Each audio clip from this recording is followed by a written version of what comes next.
This YouTube channel. My name is Mike.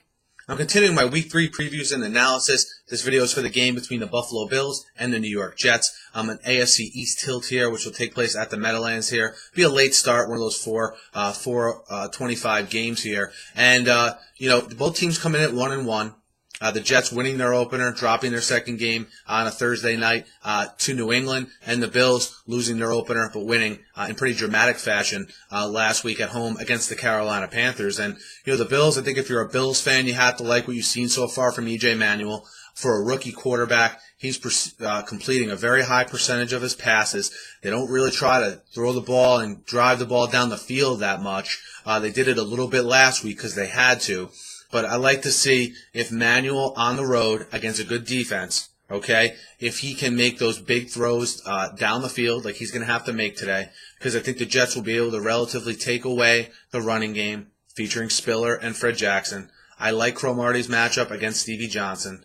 So can Stevie Johnson get some separation from Cromartie? Can the Robert Woodses of the world develop separation to be able to step up opposite Stevie Johnson and be there for E.J. Manuel when he needs him there? I think this game is going to require him to make some plays on the road in a pretty tough environment. It can be pretty tough there to play at the Meadowlands. We'll see how Manuel reacts. Buffalo's defense, was spearheaded last week certainly by Mario Williams and his 4.5 sacks in the game.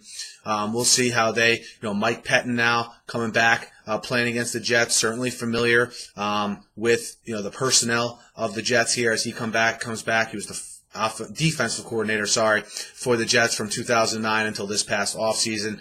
Knows Rex Ryan's defense also very well, which could play a role in this game as well. But you also have the opposite, right? Mike Pettin's defense is obviously something Rex Ryan's very familiar with. And, the Jets come into this game at 1-1. Their defense very consistent the first 2 weeks, letting up 13 points and 17 points respectively. That defensive line really playing well, led by Muhammad Wilkerson and the emerging Sheldon Richardson, their first-round pick from Missouri. And I think the Jets' defense is the one unit you can count on in this game that they're going to give you a solid effort. The Jet offense, on the other hand, Geno Smith, what is it about for him? Taking less chances down the field. Not taking less chances, but taking smarter chances down the field, getting him in good downs and distance. Look, he played against a Patriot team on the road on a short turnaround. I'm not going to hold that turnover-laden game he had against him. I think every rookie quarterback's going to have that. I like some things I've seen out of Geno Smith. I like the Jet running game last week against the Patriots, who are not easy to run the ball on. And you saw Chris Ivory really getting involved, having a very good first half. And I think that running game as a whole will be a key for the Jets to set up some play-action passing for Geno Smith. I'm looking at this game, though.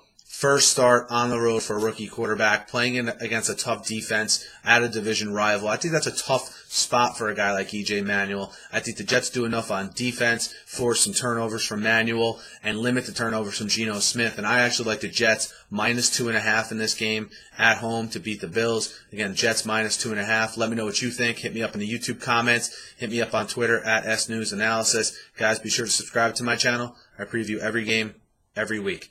Thanks again for listening, and have a great day.